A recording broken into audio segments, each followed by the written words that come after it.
Esse é um dos rostos mais conhecidos da história. É o rosto de um homem que fundou a maior rede fundamentalista islâmica do planeta. Um sujeito que foi de insurgente contra o domínio soviético no Afeganistão a um terrorista temido. É hora de falar de um dos personagens mais inesquecíveis da política internacional. Hoje passaremos a limpo a história de Osama bin Mohammed bin Awad bin Laden, o homem que marcou o início do terceiro milênio.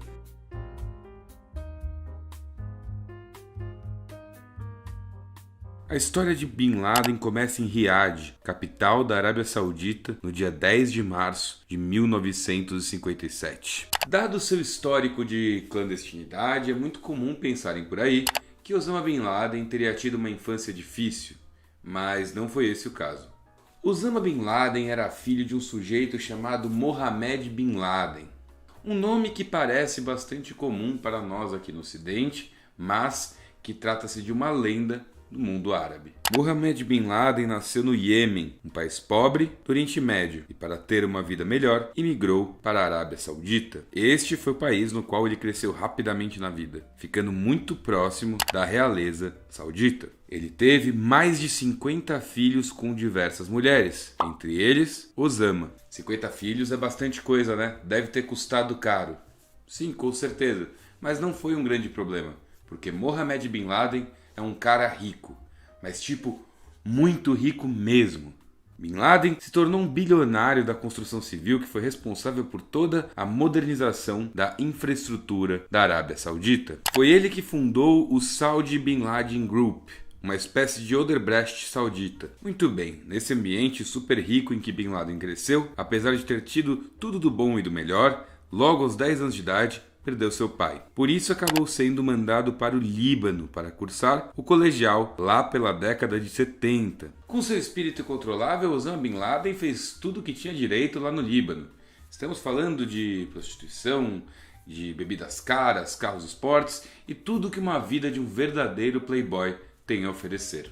Mas logo em 1975 deu-se início à Guerra Civil Libanesa e Osama viu a necessidade de retornar para a Arábia Saudita. Nesse retorno, Bin Laden começou a pensar sobre a vida, de que talvez não chegaria muito longe seguindo o ritmo de vida que ele possuía no Líbano. Então ele tomou uma decisão que mudaria para sempre o rumo de sua vida e, é claro, do mundo. O jovem playboy resolveu frequentar aulas de religião para tomar linha na vida, e em um desses cursos acabou por conhecer um sujeito chamado Abdullah Azam. Guardem esse nome. Ao mesmo tempo, ali perto, no Afeganistão, estava havendo uma invasão da União Soviética. Dentro desses cursos islâmicos, ele foi atrás de clérigos muçulmanos para conseguir aliados numa luta contra o comunismo na região.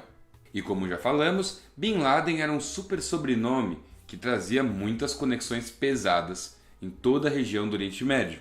Bin Laden era muito próximo de um sujeito ainda vivo chamado Turki bin Faisal al-Saud, um príncipe saudita e diretor da Agência Saudita de Inteligência. Muito bem, se tem combate saudita contra comunista, quem que está faltando nessa cena? Os Estados Unidos, é claro. Por causa do establishment político saudita, no Afeganistão, ficou definida a aliança Osama Bin Laden, governo saudita e CIA. Osama acabou por ajudar no treinamento de diversos grupos guerrilheiros jihadistas que lutavam contra a União Soviética. Inclusive, Osama até ganhou o título de guerreiro antissoviético aqui na imprensa ocidental. Beleza então, é justamente aí, nesse processo de financiamento da luta antissoviética, que começaram inúmeras discussões morais sobre a atuação da CIA e dos Estados Unidos em questões relativas à sua atuação no Oriente Médio e na Ásia Central. Até que ponto não foi o dinheiro americano que fundiou todo o sistema jihadista internacional? Estamos falando do Talibã, da Al-Qaeda, do Osama, facções Mujahideen. Como é que funcionou a passagem desses grupos de aliados anti-soviéticos para inimigos terroristas? Quando foi que isso aconteceu? Essas são boas perguntas que eu não tenho como te responder. Mas enfim, o fato é que Osama Bin Laden viu sua importância ser cada vez maior para o tabuleiro do mundo islâmico. O dinheiro dos Estados Unidos e dos aliados foi bem útil para Osama, que fundou uma instituição juntamente com Abdul Azam chamada Maktab al-Khidmat, ou MAC, conhecida como Direção dos Serviços Afegãos. Era basicamente a institucionalização da atuação dos mujahidins contra os soviéticos com a bênção da ISI, a CIA paquistanesa. E o contato próximo do MAC com os guerrilheiros fez com que Osama moldasse ainda mais seu pensamento fundamentalista e paranoico. O MAC, em termos ideológicos, era como se fosse um PMDB de jihadistas, ou seja, tinha jihadista de tudo quanto é tipo envolvido. Tratava-se de uma aliança fundamentalista de inúmeros países que não necessariamente possuíam uma linha comum internacional. Bin Laden também colocou muito dinheiro em um país muçulmano cheio de fundamentalistas chamado Sudão. E ali, pelos idos da década de 80, Osama já estava posicionado no extremo do fundamentalismo. Então, chegou à conclusão de que não era só comunista que deveria ser combatido, ele queria mesmo um mundo fundamentalista islâmico. Daí decidiu se voltar contra os ocidentais, os judeus e os xiitas. E foi aí que ele organizou, em 1938, junto com seu velho amigo Abdul Azam, a Frente Internacional pelo Jihad contra os judeus e os cruzados, popularmente conhecido como a Base, ou melhor, a temida Al-Qaeda. Osama se mostrou muito talentoso em formar uma rede internacional. Rapidamente, captou ex-combatentes afegãos, se mostrou presente no Egito, na Líbia e na Argélia. Depois, em 1988, ele fez um movimento que surpreendeu todo mundo. Ele rompeu com os antigos aliados da família real saudita. Nossa, mas por que ele faria isso? Bom, pois eles eram muito próximos dos Estados Unidos e fatalmente cairiam na ocidentalização e no pecado. Essa decisão surpreendeu a família real, que acabou dando um título de persona não grata para Osama Bin Laden. Mesmo assim, na Guerra do Golfo, acabou oferecendo ajuda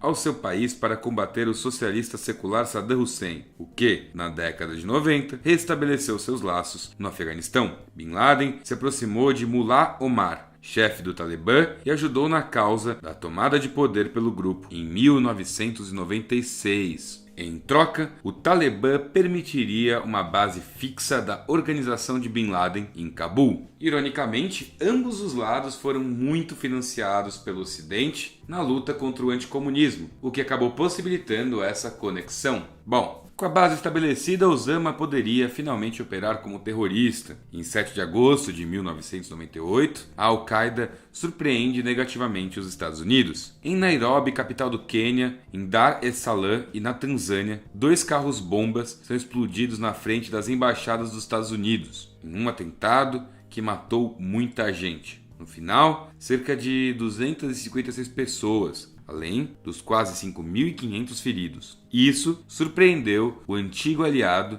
e o nome de Osama, pela primeira vez, estava nos noticiários mainstream do Ocidente, entrando na lista dos 10 mais procurados do mundo. Em 12 de outubro de 2000, em vias das eleições nos Estados Unidos, rola outro movimento marcante de Bin Laden. O destroyer USS Cole estava atracado para reabastecimento em Aden, no Iêmen, quando soldados de Bin Laden se suicidaram com bombas e mataram 17 militares americanos. Mais uma vez, a repercussão foi ruim nos Estados Unidos e influenciou fortemente as eleições americanas, já que Clinton não tomou nenhuma medida enérgica. Bin Laden já mostrava para o mundo impressionante capacidade de articulação e estava se planejando para fazer algo muito maior. Algo que a própria CIA já suspeitava, segundo comunicados liberados recentemente. Nessa altura, a Al-Qaeda poderia estar em qualquer lugar e perturbava os governos seculares do Oriente Médio. Então, o século XXI começou e Bin Laden mostrou que não estava para a brincadeira. Desenvolveram na Al-Qaeda um complexo plano que envolvia aviões, quebra de segurança e ataque terrorista. E tudo estava sendo planejado. Esse viria a ser o maior atentado terrorista aos Estados Unidos na história, assim como um ponto de virada nas relações internacionais do mundo inteiro e também a causa da morte de Bin Laden 10 anos no futuro. No dia 11 de setembro de 2001, ocorre um atentado terrorista nos Estados Unidos. Uma tragédia completamente sem precedentes que eu vou te contar em detalhes no próximo vídeo. Bom, É isso aí, galera. Eu espero que vocês tenham gostado desse conteúdo. Se você gostou, deixa um like, compartilha, manda para as pessoas. Considere se inscrever e ativar o sininho para receber todas as notificações. E acima de tudo, muito obrigado por nos assistir. Um gigantesco abraço e tchau, tchau.